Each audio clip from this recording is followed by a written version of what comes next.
Panorama group, जो सोचता है वो करता है। मेरा सरकार से पहला डिमांड ये है कि सरकार हमें बताएं कि आज तक 1 रुपया भी किसी के खाते में नहीं गया। आज अखबार में सरकार की तरफ से थी कि 7,000 रुपया मैं भेज रहा हूँ। जहाँ भी सरकार का कम्युनिटी किचन था वो बंद हो गया। सिर्फ पप्पू यादव का कम्युनिटी किचन चल रहा है। अभी तक हमने 7 लाख पैकेट राशन भेजा है सभी जगह। 7 लाख सूखा राशन। सरकार हमें बताए कि आप सूखा राशन अभी तक कहाँ पर। आप एक दिन हेलीकॉप्टर से आप सूखा राशन देने का प्रयास किए, वो भी 6 दिनों के बाद। 6 दिनों के बाद आपका एक हेलीकॉप्टर क्रैश कर गया और फिर आपने सूखा राशन खाना गिराना बंद कर दिया। 32 लाख व्यक्ति प्रभावित है। आप कह रहे हैं 17 लाख। सर्वे किसने किया? गांव के भीतर कौन गए? गांव के भीतर, बांध के भीतर एक भी मवेशी नहीं बची, एक भी कच्चा घर नहीं बचा, एक भी टीन फूस का और भीत का मकान नहीं बचा, एक भी अनाज नहीं बचा जो पक गए हैं, किसी के कपड़े नहीं बचे। और किसी को यह उम्मीद नहीं थी कि रात में पानी आएगा। सब बेफिक्र को सोए हुए थे। लोगों को लगा कि हम मवेशी को खोल देते हैं, मवेशी बच जाएगा, मवेशी बच जाएगा। सबने अपने अपने मवेशी को खोल दिया और किसी की मवेशी नहीं बची। एक गाय जिंदगी होती है, एक भैंस गरीब के लिए जिंदगी होती है। वो कल के दिन गाय और भैंस के बच्चे से अपनी बच्ची की शादी करता है, अपने बच्चों की परवरिश करता है, और वो गायब हो गया, वो खत्म हो गया। आप हमें बताएं, आप कोई अस्थायी समाधान नहीं निकालते। 5,000 करोड़ रुपया अगले बार जब पीएम आए थे तब घोषणा हुई थी, वो पैसा कहां गया? अभी जो घोषणा हुआ पैसा कि हम इतना करोड़ रुपया हम दे रहे हैं, भारत सरकार ने 3 दिन पहले घोषणा किया, वो पैसा कहां गया? वो किसके अकाउंट में गया? सरकार बताए कि भारत सरकार ने जो घोषणा किया वो आपको पैसा दिया या नहीं दिया, या दिया तो वो पैसा कहां गया? ये बताना चाहिए सरकार को। हमने सरकार से लगातार, मेरा डिमांड है 2 लाख रुपया का, कि हर बाढ़ प्रभावित परिवार में कोई आप चावल, गेहूं, आटा मत दीजिए। आप बाढ़ क्षेत्र घोषित करिए, चाहे अमोर हो, रोहटा हो, बैसी हो, बैसा हो, चाहे रुपौली हो, चाहे कुर्सेला हो, चाहे बारसोई हो, चाहे मनिहारी हो, चाहे बरारी हो।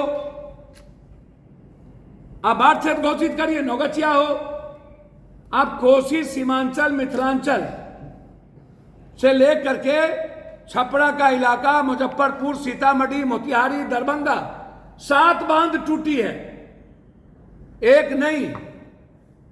और हम 4 बांध पे जा चुके हैं। परसों कुशेश्वर में रात में गिरते गिरते बचे। एक भी जगह जनरेटर नहीं है, कहीं औरतों के लिए बाथरूम की व्यवस्था नहीं की गई, कहीं चापाकल नहीं है। लगभग जगह जनरेटर पप्पू यादव को देना पड़ा, लगभग जगह चापाकल हमने खरीद के दी। 46 9 दिए हैं अभी तक हमने अपने ऑन निजी फंड से। 46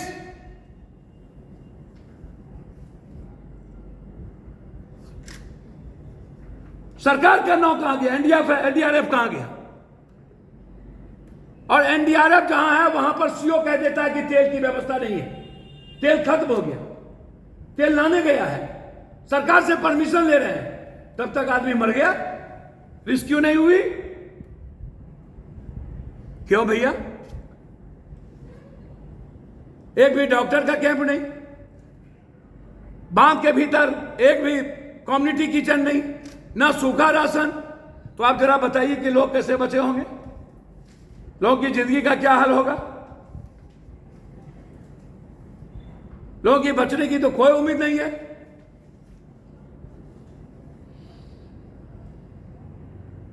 हालात अच्छे नहीं हैं।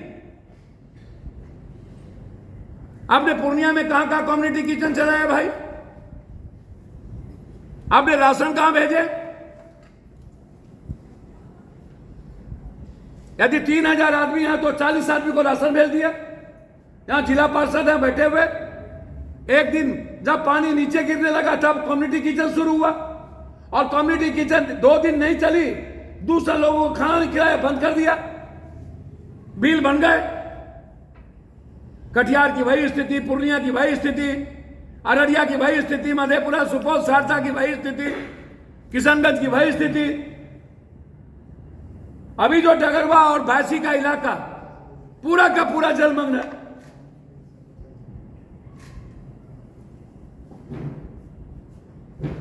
भगवान भरोसे कब तक जिंदगी जिएंगे ऐसे हम? कब तक अवसर ढूंढेंगे ये नेता? 72 घंटा से पहले इनको सूचना मिल चुकी थी कि इतना क्यों पानी छोड़ा जाएगा। फिर हमारे कोसी, सीमांचल, मिथिलांचल की जनता को इन्होंने बचाने का प्रयास क्यों नहीं किया? इन्होंने बांध के भीतर से सबको निकालने क्यों डूबने पर छोड़ दिया गया? क्यों मरने पर छोड़ दिया गया?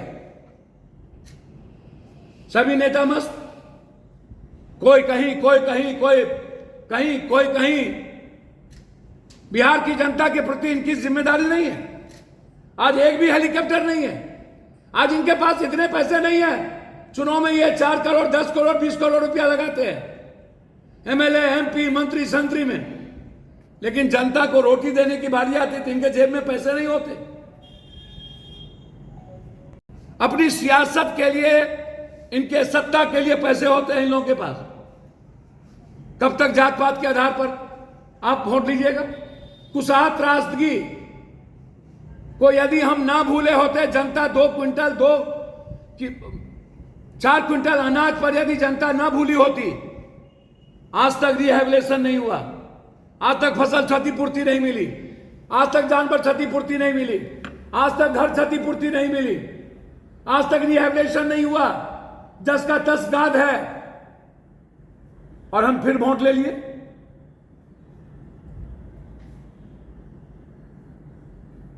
मेरा सीधा सवाल है, सरकार के पैसे पर जनता का अधिकार है। हम चाहेंगे प्रत्येक परिवार को 2 लाख रुपया बाढ़ क्षेत्र घोषित करिए। प्रधानमंत्री मुख्यमंत्री आवास योजना, यदि आपके नजर में 17 लाख हैं तो 17 लाख को आप मकान दीजिए, और फसल क्षतिपूर्ति की घोषणा करिए, आप लोन माफ करिए।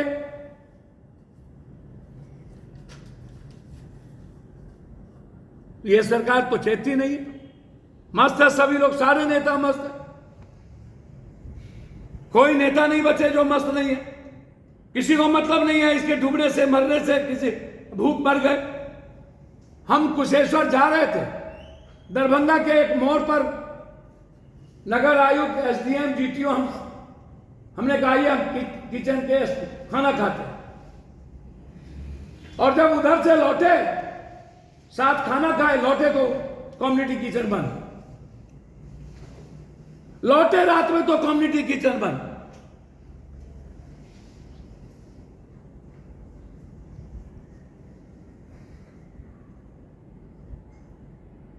ये सालों भर आप एंटी इरोजन का काम करते हैं। मेरा डिमांड है कि अविलंब पूरे कोसी, सीमांचल, मिथिलांचल के बांध को ऊंचा करिए, कंक्रीट बनाइए, अस्पर को लंबाई करिए। आज स्थिति यह है कि बांध और नदी इक्वल हो गया और सीवेज नीचे हो गया, तो कौन बचाएगा महाप्रलय से? सरकार, भारत सरकार से बात करे, एक नया फरक्का और एक नया भीमनगर बैरेज का निर्माण करे, नहीं तो महाप्रलय से कोई नहीं बचा सकता। रात में हम सोए रह जाएंगे। पूरी कोसी, सीमांचल की जनता खत्म हो जाएगी, मिथिलांचल की तहसीला मिट जाएगा। सबसे ज्यादा दबाव है भीमनगर बैरेज और फरक्का पे। गंगा पहले से भरी रहती है और फिर नेपाल छोड़ देता है, तो हमको पानी जाने का कोई रास्ता नहीं है। 2.5 लाख से ज्यादा पानी हम नहीं ले सकते। आज नदी की स्थिति है, पहले 5.5 लाख की कैपेसिटी थी, अब 2.5 लाख की कैपेसिटी है, और पानी छोड़ता है 6 लाख। और बांध और नदी एक हो गई, सीवरेज नीचे है, कौन बचाएगा हमें?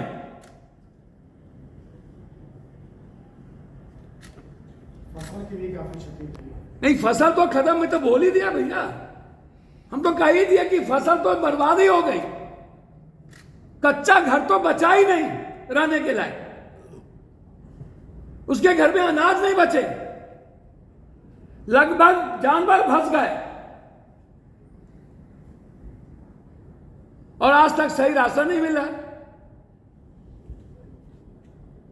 इसीलिए मैंने अकाउंट नंबर भी जारी कर दिया और मैंने एक हेल्पलाइन आपके माध्यम से लोगों को दे रहा हूं, 06454 06454315488। ये मेरे ऑफिस का नंबर है, ये हेल्पलाइन मैं आपको दे रहा हूं पूरे बिहार को। मेरे अजय जी पीए का नंबर है 7903004031 7903004031। ये अजय जी का नंबर है। पटना राजेश पप्पू जी 9334993504 93349935004। और हिमांशु जी ऑफिस सेक्रेटरी जो दिल्ली में रहते हैं, उनका नंबर है 6207084398 6207084398। ये हेल्पलाइन है। आपको जहां भी बिहार में दिक्कत हो, आप इस हेल्पलाइन पे आप सूचना दें, हमारा आदमी आप तक तुरंत पहुंचेगा। हम लगातार सुपौल, मधेपुरा, दरभंगा, खगड़िया, पूर्णिया, कटिहार के इलाके में हैं। कल मैं मुजफ्फरपुर, जहां लाठी गोली चली है, मैं वहां आऊंगा। इसीलिए जहां भी, चाहे छपरा हो चाहे जहां के लोग हो, जहां आपको प्रॉब्लम हो, आप इस पर हेल्पलाइन पर आप मैसेज करें ताकि हम तुरंत आपके लिए मदद कर सकें। सरकार कहीं रहे, सरकार के भरोसे पप्पू यादव अपने भगवान को, जनता को नहीं छोड़ सकता। मेरे हर संपत्ति पर एक एक रुपये पर आपका अधिकार है। मेरे पास जब तक सांस है आपको भूख से मरने नहीं देंगे, ये मेरा वादा है आपसे। इसीलिए जहां भी जरूरत होगी वहां हमारा रिलीफ टीम आप तक हर जिले में है, वो पहुंचेगा। धन्यवाद, नमस्कार।